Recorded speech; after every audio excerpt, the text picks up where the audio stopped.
Ngayon bangag sa Pilipinas at tuyan dagiti kang runa na damag dito'y PTV Cordillera.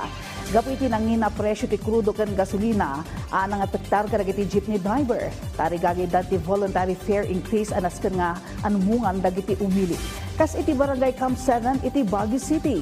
Posible kadida ito'y. Ada report ni Jessel K. Lapisar. Kagiddan ti agtultuloy a krisis nga ituntun dati na nga to a presyo ti produkto alana, sumagmamano kadagiti jeepney driver iti syudad tinagsardengan nga agpasada ang nangitundamot ti atidug apila ti commuters kadagiti staging area. May salaeng ti Barangay Camp 7 nga apektado iti daytoy. Sigun kadagiti dispatcher kon commuter, sigud a maawanan ti pila kalpasan ti peak hours. Ngem gapu iti kinakurang dagiti jeep nga agpaspasada iti lugar, dumanonan aging ga alas 10 wenno alas 11 ti agsapa nga atidog ti pila. Usually po may mga nakapila na jeep pero ngayon po na tumataas talaga yung gas prices.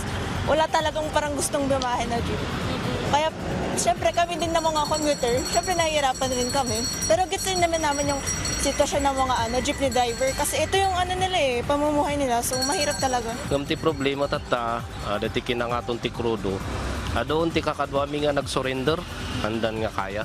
Ita 300, 400, ngam every other day kami nga rod, kurang nga talaga ti pang pamilya. Iso nga, ti dadumakat, nagbirok dan ti sabali nga trabaho da. Kinananapay nga iti sigud a 48 nga units da at 30-40 agbiyahe inaldaw, nagbalinlaengan daytoy at 24 units no sa dino 12 aging ga 13 laeng ti agpasada ti inaldaw. Kadawyan pay amang manmaneho kadagitoy dagiti driver operator. Gapo iti daytoy nagdesisyon dagiti barangay officials kadwa dagiti driver operator ti Barangay Camp 7 amang isayangka ti public consultation itang aldaw tapno mapagsaritaan ti posible a voluntaryo o panagpangato ti pamasahe iti lugar da tapno agtultuloy ti panagpasada dagiti jeep ken maakomodar dagiti commuter ti lugar.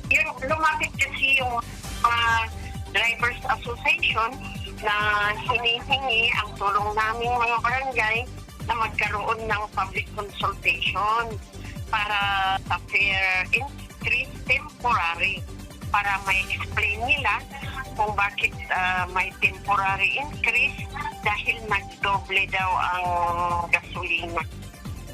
Jezreel Kate Lapizar para iti Pambansang TV, iti Baro, Pilipinas. Tarigagay ti grupo ti PWD iti syudad ti Baguio anay amaritna ti gilig iti linteg. A Republic Act 10524 wenno iti pangipaay ti gobyerno ken pribado sektor ti trabaho kadagiti PWD. Daytoy ti report.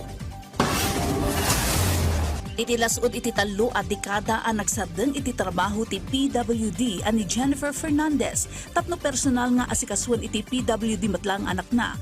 Back to work maten isuna. Dakkel ang nakatulong kankwa na ti panakailukat iti PWD Livelihood Center ken Orchidarium Cafe. Ngayon pa ay ti lokal a gobyerno ti Baguio tapno makatrabaho man ng isuna.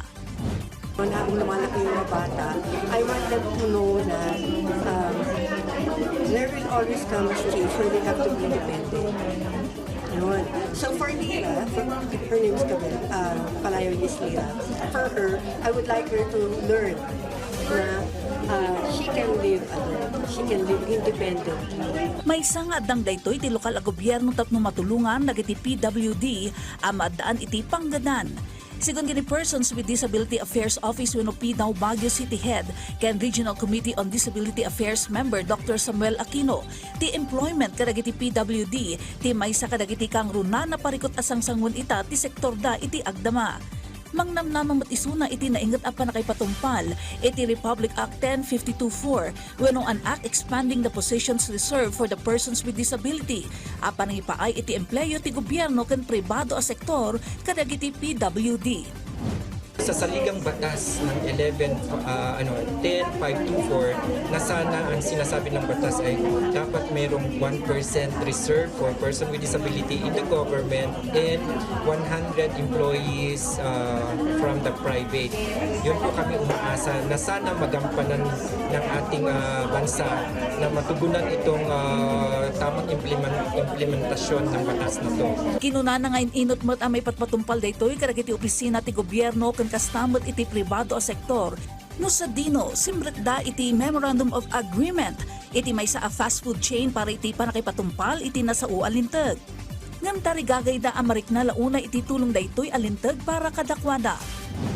Bilang Disability Affairs Officer, ako po ay isang nangangarap at nagsusumamo sa ating pamahalaan at ating mga partners mula sa pribadong establishment na sana bigyan natin ng tugma at tamang implementasyon ng batas na ito.